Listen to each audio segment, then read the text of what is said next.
Comment savoir en 30 secondes si vous êtes libéré émotionnellement de votre passé?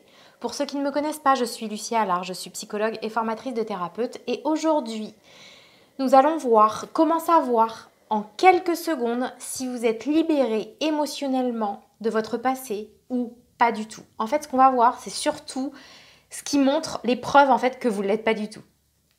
Alors, premièrement, si quand vous pensez à l'événement ou quand vous le racontez à quelqu'un d'autre, vous êtes submergé par l'émotion, ou même que vous la ressentez un petit peu, clairement, ça n'est pas réglé, d'accord? La blessure émotionnelle n'est pas complètement cicatrisée.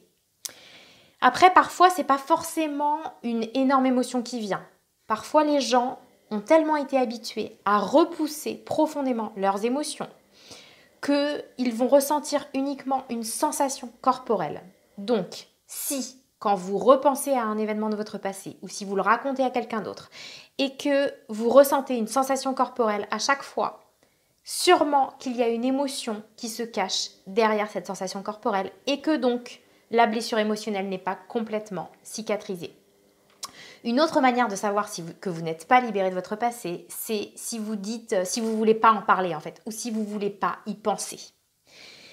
Dans ce cas-là, c'est forcément que c'est encore douloureux pour vous. Sinon, vous vous en ficheriez complètement et ça ne vous poserait aucun problème d'en parler à quelqu'un d'autre ou d'y repenser, d'accord ? Moi, parfois, dans mon cabinet de consultation, il y a des gens qui me disent « Non, mais ça, je veux pas en parler, de toute façon, c'est du passé. » Vous voyez, avec cette intention-là, avec cette intonation-là. Et bien du coup, si c'est du passé et que ça vous fait plus souffrir, en fait, on s'en fiche complètement d'en parler. Je veux dire, vous pouvez prendre 30 secondes pour en parler, il n'y a aucun problème. Et bien si vous ne pouvez pas prendre 30 secondes pour en parler, c'est sûrement que c'est encore douloureux pour vous et que donc la blessure émotionnelle n'est pas refermée. Ok ?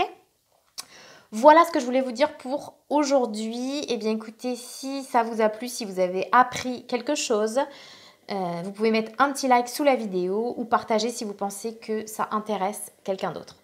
Une petite précision, sachant que pourquoi c'est important de savoir si on est libéré de notre passé ou pas, c'est parce que en fait, si quand vous pensez à un événement, vous avez encore de la tristesse à l'intérieur de vous, de la honte, de la colère, de la peur ou je ne sais quoi d'autre, eh bien sachez que cette émotion en fait, elle est à l'intérieur de vous et elle vous accompagne dans votre présent. Donc elle a forcément des effets sur votre vie quotidienne. D'accord ? D'où l'importance de se libérer de nos blessures émotionnelles du passé pour être complètement propre et net pour pouvoir vivre notre présent en paix en fait. D'accord ?